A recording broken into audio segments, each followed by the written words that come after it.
그러니까 하나가 생겼다가 옆에 하나가 다시 같은 형태로 발생하고 또 옆으로 옮겨가고, 그러다 보면 점점 범위가 넓어지는 거예요. 한 부위에서 발생하던 것들이 이제 이를테면 어깨라든지 아니면은 허리라든지 이런 식으로 일정 범위로 옮겨가면서 또 그 안에서 군집, 그러니까 그룹을 이루면서 그 안에서 났다 안 났다를 반복을 하게 되니까 계속해서 염증이 나는 것도 물론이고 흔적을 남기게 되는 거예요. 하나가 발생했을 때 너무 그거를 가볍게 보지 마시고 빠른 타이밍에 내원해 주시는 게 좋으세요.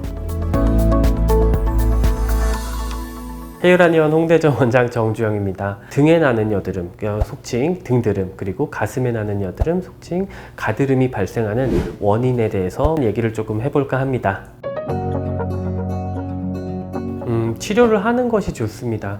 이제 아무래도 복장에 의해서 가려지는 부분이다 보니까 말 그대로 치료를 좀 등한시하게 되는 경우가 많아요. 이 증상 자체가 몸 안에서 염증의 형태로 남기 때문에, 그리고 특히 모낭염의 경우는 한 부위에서만 그냥 계속해서 온전히 남아있는 것이 아니라 주변 부위 피부로 옮겨가듯이, 그러니까 하나가 생겼다가 없어지면 그냥 일반적인 형태로 없어지는 게 아니라 옆에 하나가 다시 같은 형태로 발생하고, 그리고 또 옆으로 옮겨가고, 그러다 보면 점점 범위가 넓어지는 거예요. 또 이제 더 안 좋은 케이스로는 이제 등의 뭐 중앙이라든지 한 부위에서 발생하던 것들이 이제 이를테면 어깨라든지 아니면은 허리라든지 이런 식으로 일정 범위로 옮겨가면서 또 그 안에서 군집, 그러니까 그룹을 이루면서 그 안에서 났다 안 났다를 반복을 하게 되니까 계속해서 염증이 나는 것도 물론이고 흔적을 남기게 되는 거예요. 그러니까 염증 자체를 치료할 수 있는 상황에서 염증을 치료하면 되는 거지만,